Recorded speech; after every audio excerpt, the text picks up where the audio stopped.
Welcome to the podcast, where street smart, business smart, all kinds of smart people share their insights into the world of marketing, career journeys, and personal growth. So sit back and prepare to get enlightened with your host, Adam Posner.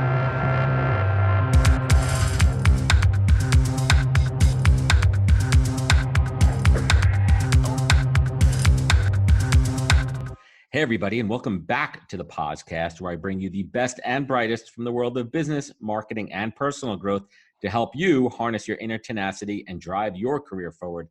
Tribe, I am excited to welcome my guest today, Alex Iceman. He is the CEO and founder of Genium, a premium software engineering and agile consulting firm with offices in Silicon Valley and Argentina. Must be some fun travel there. He is a tech entrepreneur who also doubles as a professional hockey ref.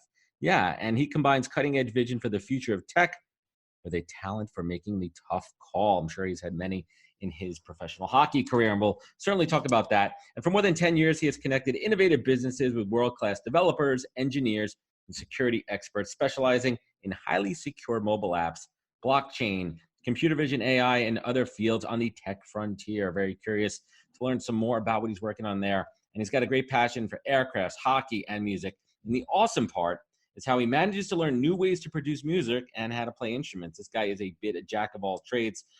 We'll dig into all that. We just connected offline. He's from Russia. My wife's from Russia, so we bonded over that, and we'll talk about a bunch more fun stuff. Alex Iceman, welcome to the podcast. Thanks for coming on, man. Thank you for having me here. Thanks. Super pumped and excited to talk about my story and share my experience with you. Fantastic. Awesome. So let's just start off here. I mean, I think I did a pretty good job, with the intro there, but what did I miss here? Let's talk about your foundation a bit. I really want my listeners to understand, who you are, like where you came from and where we are today. Let's kick it off with that. Absolutely. So it's interesting, as you ask me those questions, I start to go back and think what made me who I am right now. And fascinating enough, it was my mom that started dedicating her time and putting me in different groups of people. I used to do music. I used to do ballet dancing a little bit. I, did sports and then did hockey. Hockey turned out to be a very good, successful career for me. And I didn't make it as a player, but I transitioned into an official and a referee. And I worked all the way up to the professional level there. And in parallel, I was doing music and just trying myself in different things. So I was literally trying myself everywhere and throwing myself everywhere to see where I loved the most. And that's how I kind of narrowed things down. But then as time went by and sports became a huge part of my life, and hockey was pretty much my life, and it was my full-time job up until I got my second major in computer science and mathematics. Routines and work ethics became my mantra. And that's right. What it is for athletes. You have to maintain your body, you have to eat right, you have to sleep well, you have to work out. And just because you have to perform at the highest level in the game. And that was my success formula of making it there, just working really hard and sticking to your routine, being a good human being all around. And when I started trying other things, that's the only way to work I knew. And I started applying the same principles in everywhere else.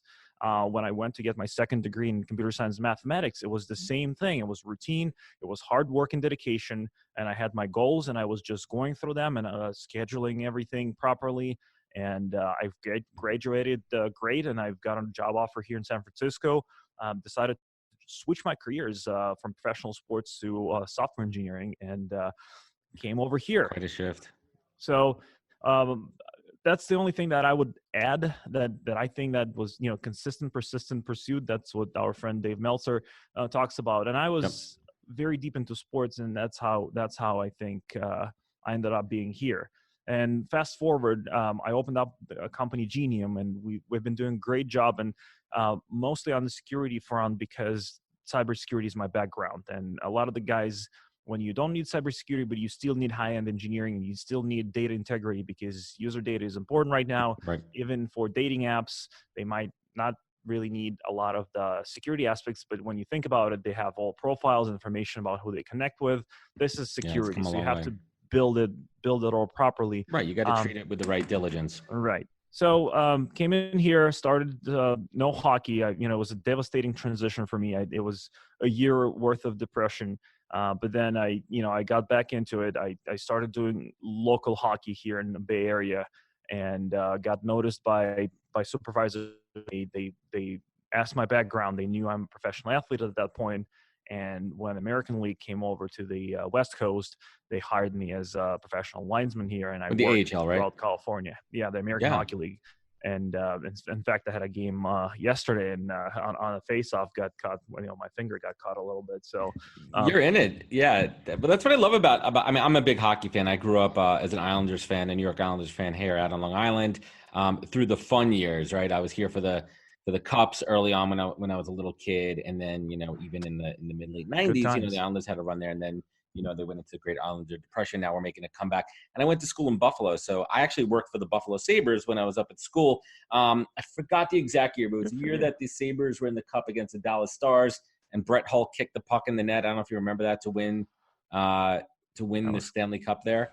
That was quite a while ago. Quite a little. I mean, I don't mean to go off on a tangent, but my job was at the time, because I was an intern, I was on the other side of the door where the players came in and out onto the ice. Okay. So I was standing there when the cup came out, and he literally kicked the puck into the net. I mean, they should have called it, but they were celebrating. They let it go. It was a whole big controversy, and people were throwing beer and hot dogs and all types of other shit onto the ice. And I just remembered getting nailed and hit in the head and covered with. It was gross. Anyway, I digress a little bit. You hit on something that I want to kind of kick off on, that the analogies and similarities between entrepreneurship and pro sports. And you hit on a lot of these points around discipline and being laser focused in training. So how is that discipline and training that you took from sports? How do you apply that to building your own business? So, and as I said, it's a great question. And once you establish that mentality of hard working and sticking up to your routines, as you said, that's the only thing I knew. So I knew that I have to wake up at, let's say, 8 a.m. or 9 a.m. in the morning. So I had my meal. I have to eat well because I go to the gym, and it's pretty much scheduled. So I have my game day today or travel time. It's all scheduled, and you self-organize. As an official, you travel by yourself, and you have to organize all the travels yourself and schedules and everything. And when I start doing and let me just even reverse engineer myself a little deeper. On the ice, you deal with emotions. A lot of the emotions, teams play, coaches yell, and somehow you have to figure out a way to communicate with them and be a good human being and make sure the game is safe and fair, and still maintain somehow good relationship with coaches and players. Yeah, at that point, I knew how to do that, right? So you analyze and you separate emotions from views, and you know how to control that. And I started applying the same principles when talking to my potential clients. I was just being a good human being and understanding what they're like, what do they need, and where they're coming from. And really, that really helped because it was so similar. It's like talking to a coach or a manager or a top player or a captain of the team, understanding what they complain about or what they need. And then transitioning into my scheduling routine. So I would take everything they needed and start breaking it down, scheduling it, delegating it properly, and sticking to that schedule. So really transition the same principles of scheduling and to doing the same routine over and over again. And same in sales. So when I didn't know anything about sales and that was still learning a lot about it. Right. So you learned the tech side of it too, but you really didn't know about the sales part. No, not at all. I did not know what sales is and how important it is. I thought that you only have to be a very good engineer and do your job well, and everything will, which essentially that's how I started. I started to do a lot of good stuff. People started to come back and started asking for more, and all I was doing is working more and bringing the right people to the team. Well, let me ask you this sales analogy, right? I mean, as a professional hockey linesman, right? Like, you're calling penalties, and some of these players, when they're taking a dive and they're trying to sell a penalty to you, I mean, you know what that's all about. Exactly. So you would do that. You would sell. Sometimes you have to sell your penalties and calls as well. So we have gray areas, and sometimes you have to be very convincing and sell it. But I didn't have that analogy when I was transitioning to business. I couldn't get it right there. And then in business, sales is a little bit more emotional. It takes a little bit more time. There's more finite details around how you do sales. And sales is all about helping. So since I didn't know what sales is, I started just helping people, genuinely helping people. Yeah, it came natural. And that, right. And that's Yeah, like you had it in you. You just had to figure out how to coax it out of you. I want to talk a little bit about your company, Genium, and I was reading about you're creating. Correct me if I'm wrong here, right? Like you're creating software and programs about around personalized DNA medicine. Did I read that correctly? Yes, we have that project on the sidelines. So Genium is a premium engineering consultancy company. What we basically do, we build software for companies, and we help them to augment their stuff as well. And main hub in Argentina, so I go there every year for about a month and a half, and I stay there and I work there out of that office, and then come back here during the hockey season. So we build premium software. By premium, I mean I gather very high-end engineers around the world. Specifically, Argentina works well with the United States, and I love bringing them all together and building engineers. I mean, the teams that are focused on quality. So we're all about high quality, and I hate slappy code. I hate bad Got to architecture. keep it tight.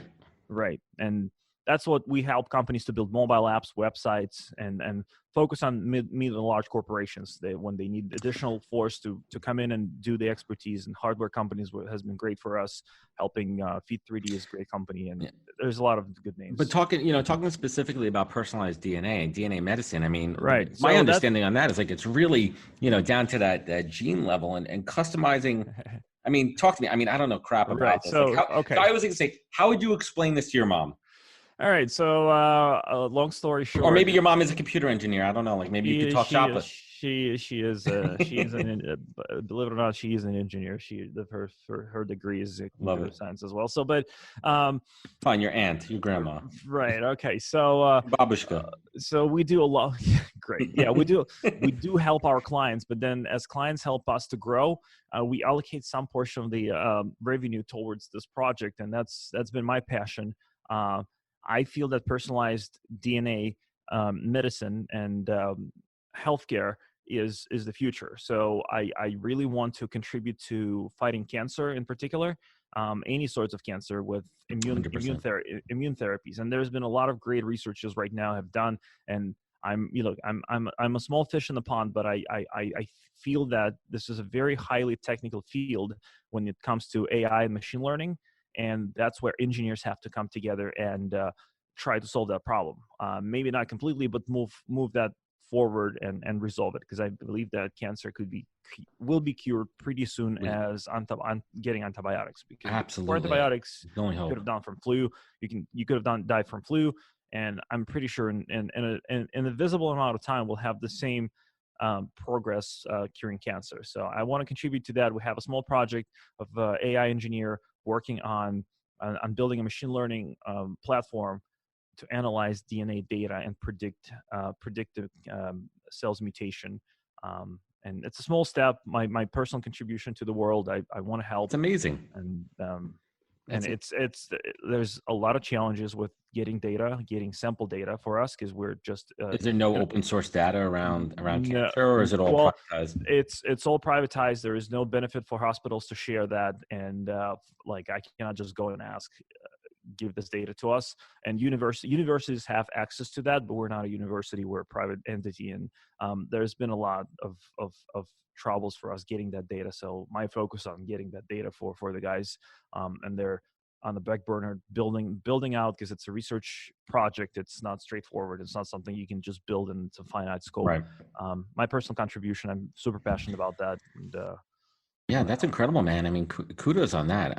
So let's switch gears a little bit. Let's talk about, you launch your own business, and, as any entrepreneur, you're going to have successes and failures. But like, what was one of those early failures, or maybe even a misstep, where you're like, shit, you know what? I thought it was going to go this way. I had it planned out in my head. You seem like a very methodical kind of routine, like a little bit like me, right? Like you're very methodical. It's going to go down these steps.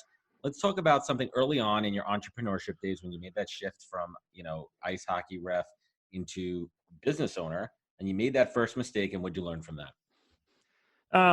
It was a big one. It was a big failure, and we had a client that we were helping, and I was in my early entrepreneurial career. I was all about helping, so I was over helping the client, and it was a relatively large corporation.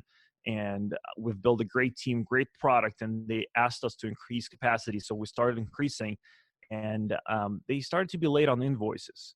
And I didn't really pay attention to that because it's a group, like it's a huge corporation, and the invoice was quite large, but they were still paying, but it was late for the last 5 months. I didn't pay attention, and all of a sudden the payments stopped for about 3 months. But we were at that point, we were a big team and we were building it up more and more. And at that point, I was more of an HR facilitator because we were just bringing a lot of people, and the company pretty much shut down. They ran out of money. And I was devastated because I had my team and I needed to take care of them, and I've hired them and I need to pay their salaries, their health insurances, everything. They have families. I had obligations, and I couldn't let it go. So I had to take out a lot of loans to cover their salaries for a good, like it was 4 or 5 month period up until we were able to recover. I had to let some of the guys go. It was devastating, and we couldn't recover any money because the company pretty much went out of business or was very close to, and it was a great lesson for me. So the way I went about it, so I sat down, it was devastating, and I had to spend a year recovering from that disaster. And I felt so bad about the guys that didn't get paid all the way, or I just didn't have enough assets to do that.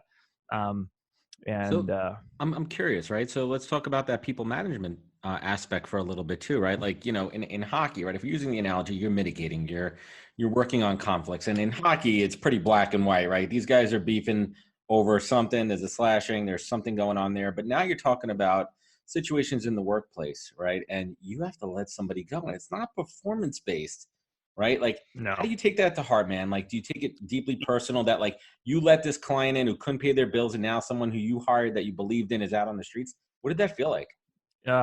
Felt horrible. Felt horrible, and it was a world coming to an end to me, and it was devastating. The only thing I knew is I knew I love it. I knew I love, and I surround myself with very good people. Now that's my key mentality right now throughout life. Just surround yourself with good people, and those were very good people and are good people, and I had to let them go. So here's what I did with some of them. First of all, I let them stay for a couple of more months. So we didn't have work, but they stayed with me for 2 months. I told them that, look, that's the situation. That's how long I can keep you in the company. So you were transparent with them. You were open with them and say, hey, listen, open book. Here's what the hell's going on here. I'm not trying to hide anything. Right. This is the bullshit that I'm dealing with. There's nothing I can do about it. Of course, I didn't give him the whole shenanigan picture, because as a leader, you cannot just go down, crying and tell everything what's happened, because you have to be right. pretty confident then that you can sustain them for another 2 months. But what essentially happened, I told them 2 months, but then I reached out to my contacts and I started looking for their jobs. So I pull out their resumes and I've personally found jobs for them. I've called up my contacts. I said, look, we've got great guys. I have this guy. He's amazing. Do you have any spots there? I've called up my previous clients, and I was able to pretty much find jobs for almost That's everybody. Incredible, man. That's the right thing. Doing the right thing every time is the way to do it, right? There's karma. There's life on that. And have any of these guys come back to you, when the business picked back up? Yes. like it's so interesting too. Like, let's talk about Gary Vaynerchuk, right? Like, Gary, right? Have you done business with Gary before? Yes, we've done business, and we're working with him, and then right now working with the Sasha Group for smaller stuff. Yeah. Yeah, James Orsini is a good guy over there. Yeah. But Gary talks about it all the time, right? It's how you treat employees while they're there. It's almost more important on the way out how you treat them. That experience. I mean, these people came back and they wanted to work for you. That's a testament to you, man. So let's switch gears a little bit. Let's get into some fun stuff here. You talk a little bit about your aviation experience. I'm a student pilot. I've got 30 hours under my belt. Incredible experience. I can talk hours and hours, but it's incredible experience. And I read that your favorite route to fly is over the Ritz-Carlton Half Bay Moon in Cali. Why is that such an important route for you to fly over? That's where my wedding was. That's where I had the Ritz-Carlton Half Bay, one of my favorite resorts, and I love the place. It's my Zen place. I don't go there as often. I fly over quite often, but I don't go personally there as often. My wife wants that a little more often, which I should do. Beautiful place. But I was dreaming about having a wedding in this place for quite a while, because that was the filming location for the American Pie Part 3, the wedding. That's where they filmed the wedding. Interesting. That's where I've learned about this place. I've Googled about this place. It was beautiful. Your wedding was inspired by American Pie 3. I love it. Yes. The destination. The location. Yes. We'll call it that. And has your wife been up on the plane with you yet? With you flying? Yes. So she You feel actually good about that? she started to learn to fly Oh, last cool. year. So because look, she's scared to fly, but she had great experience. She had great Yeah. experience. I've got a very good private instructor that teaches me, and we had great experience. And now she doesn't afraid to fly big planes anymore, more of a small planes. I But like it. she really feels that she needs to know how to fly a plane, because if I'm going to be playing, if something happens to me, she needs to know how to take over and do something. That's pragmatic at its best, man. The couples that fly together. I want to shift gears and talk about your music, which I think is pretty cool. And you talk a little bit about how, and being an insomniac and leading into depression, but there's a way that you connected, insomnia with creativity, and you created this into a new music track. Let's unpack that a little bit, because I was reading about it and I really wasn't quite clear on Music, what was going on there. right? So music is a big part of my life. I used, like, first of all, I have a formal musical degree. I play piano, and I picked up saxophone and violin a little bit on the way. And I worked on a sound recording studio for 3 or 4 years back in the days, and I've learned a lot about music and actually working with artists and how to record stuff and um, write music as well. So I've been doing that throughout my life, and music is my outlet of expression. So sometimes I would sit down and play something, and if I'm not in the mood or I don't want to go to sleep, I just go to my studio. I have a small studio with piano and computer, and I can sit down and write something down and just put my emotions there. And I've been doing more and more soundtrack production for myself, for the That's sake of amazing. fun, for movies. And I want to do more and more of these, and I'm learning orchestration, and that's what I do when other people watch YouTube Incredible. videos and they try to have fun. I watch orchestration tutorial videos and see how to orchestrate. That's my fun. And I also read that you recently discovered an ancient instrument that's like 3,000 years old. I'm going to pronounce it completely wrong. Is it the duduk? Duduk? It's duduk. Duduk, It's right? an Like, Armenian. It's national Armenian instrument. Beautiful. what is it? What kind of, is it a string or is it a No, wind? it's a woodwind instrument. It's like a flute. It's a double reed flute. Has a crying sound when you listen to it. It's amazing. It want to make you cry, honestly, when it's really really emotional. And where did you find your instrument? Um, so instruments has been my passion for quite a while. So I like to pick up different instruments, and that was one of the latest ones. And I wanted to learn to play this for quite a while. So I looked up some Armenian masters, and I've ordered directly from Armenia, and it came over to California. I started learning to play. And since you know the basics, it's not too hard. You go back to the The basics. nuances. You learn the basics, how to produce the sound, and you know the notes, and then you start practicing. So Right, it's you're the applying same the as foundation. it's the same as sport, right? You learn the basic mechanics, and then you just repetition, repetition, repetition. Yeah, that's awesome. So you have a motto, quote, more than enough. And, it's interesting how everyone has, their mantras and their mottos and more than enough. But what does that mean to you? Do you say it every day? Do you say it to other people? What does more than enough mean? It's just a way of looking at things. So I just live in a world more than enough, meaning that I have enough of everything. I have enough of love. I have enough of clients. There is enough of energy around me, so I don't have to seek out for extra.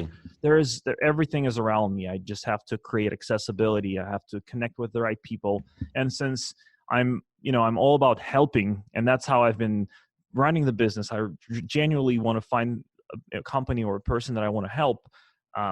It's just creating that accessibility and finding that match, and then going going to the wall just to help out and make sure that the client or company is successful, or music or anything else. Yeah, I love it. You also say that life is better with a smile, right? And I try to say that too, right? For me, when I think about that slogan, for me, it's about a mantra of positivity.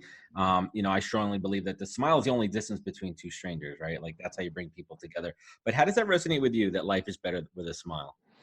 I just, every day I wake up, I'm thankful that I have another day, and I try to smile and bring positivity. I think as an entrepreneur, your job is to figure out the most complicated and not pleasant things in your company, because everything else gets sorted out down at other levels, and you only get the most critical problems.